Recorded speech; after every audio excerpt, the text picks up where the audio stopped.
Midterm elections are only 15 days away. Early voting is already underway in some states, but plenty could change before the polls close. Over the weekend, President Trump said middle-class families could even be looking at another tax cut before then.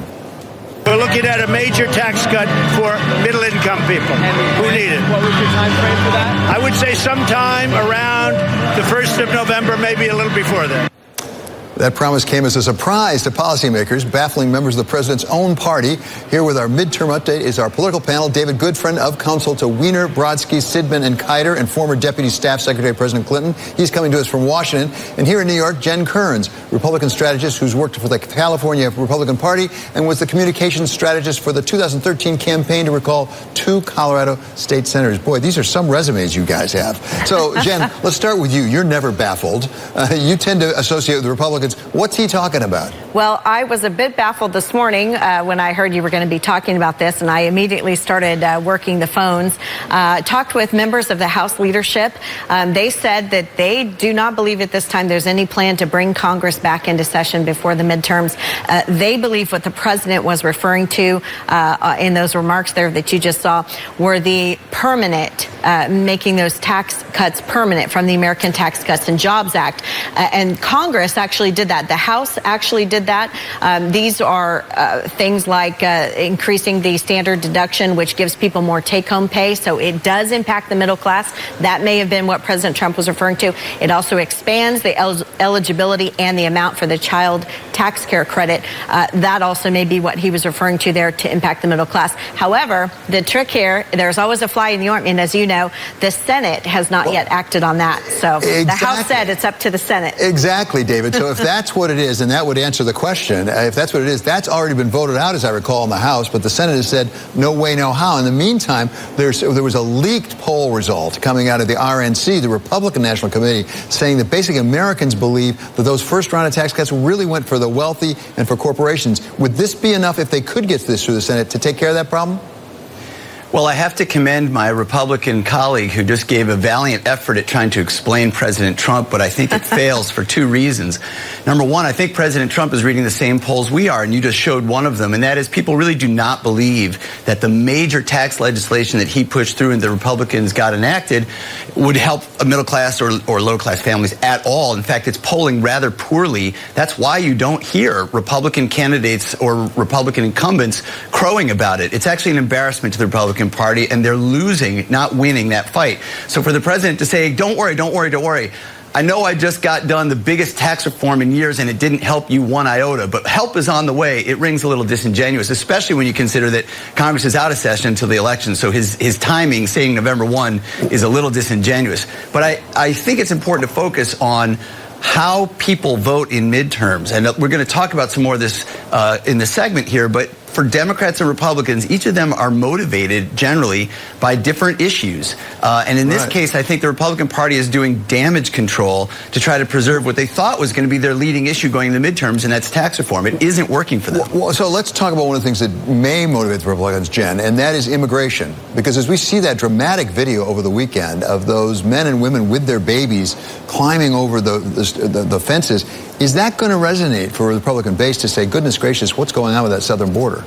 It does resonate with the base because the base wants the wall built and they want it funded, and they know the only way that can happen is if Republicans maintain control of both the House and the Senate. So it does resonate for the base.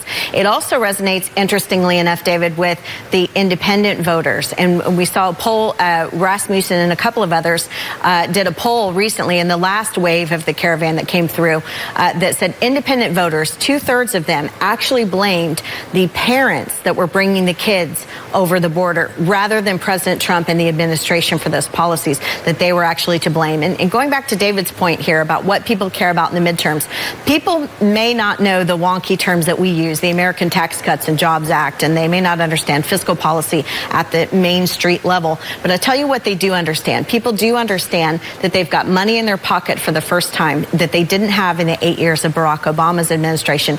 They've got an extra $1,000 thanks to the American Tax Cuts and Jobs Act to pay for school equipment, sports equipment, braces for their kids' teeth, money to go on vacation. And we know that people do care about the economy. They care that they can get a job. They care that their wages are finally coming along. Those are the things that matter. And if you were communications director for the president, I'm sure that's what he'd be talking about, but that's not what he's talking about, David. He's really talking about that caravan, as he calls it, coming from the South.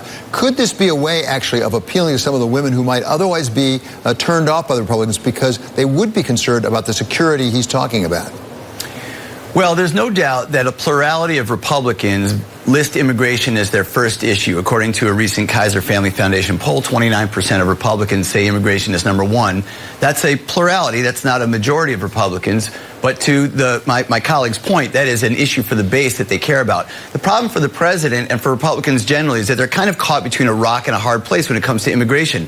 The country roundly and resoundingly rejected the administration's approach to separating families at the border. The administration had to walk that back. But that was part of the vision of Trump, which is immigrants are a threat, immigrants are bad, and yet the American ethic really doesn't jive with that. Moreover, there are Latinos and Asians and other Americans who are recoiling from the president's approach, and that will help drive them to vote for Democrats. But Republicans don't think that immigrants are bad. They think that illegal immigrants are bad. And look, there's a difference between someone coming here to seek refuge and someone coming over waving the flag of their own country as if this is an invasion or some sort of act of war. There's a distinct difference. I believe the voters are sophisticated enough to recognize this, and we saw that with the polls about who they blame for this crisis. Well, that may be true. We just put up the results of a Kaiser poll from last week that said really that the voters overall say at least their number one issue is health care. And immigration is like number 4, David. So that's certainly some of what the Democrats are appealing to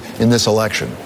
Absolutely. The number one issue for voters across the board is health care. I mean, we can talk here in Washington or up there in New York about Trump and politics and everything else, but people care about not being able to afford their prescription drugs, about having to choose between food or medicine, about having a child with a pre-existing condition. And look, Senator Mitch McConnell, the head Republican in the Senate, just did us Democrats a huge favor by reminding everybody that his real intent is to end the Affordable Care Act and to roll back Medicare and to roll back Medicaid. That was manna from heaven for Democrats running right now who say, okay, America, if health care is your number one issue, if you're concerned about it, that's what they plan to do. They want to take it away. And believe me, in Missouri, which is a very tight Senate race, Claire McCaskill, the incumbent Democratic senator, is riding that issue and riding it well, and I think it's going to play well for Democrats.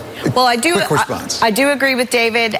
Republicans, it is on them. They did not fix Obamacare like they said they were going to do. That is on us. I'll give you that.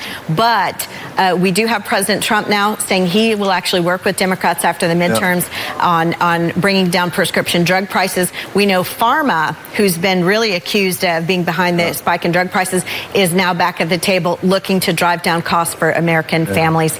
I think that's a great step in the right step in the direction. Thank you both very much. We'll have to have you back to talk about whether a Democratic House, if that came to pass, would actually join with the president on pharma. So Republican strategist Jen Kerns and David Goodfriend, former Deputy Staff Secretary to President Clinton, thank you both very much for being with us. Coming up.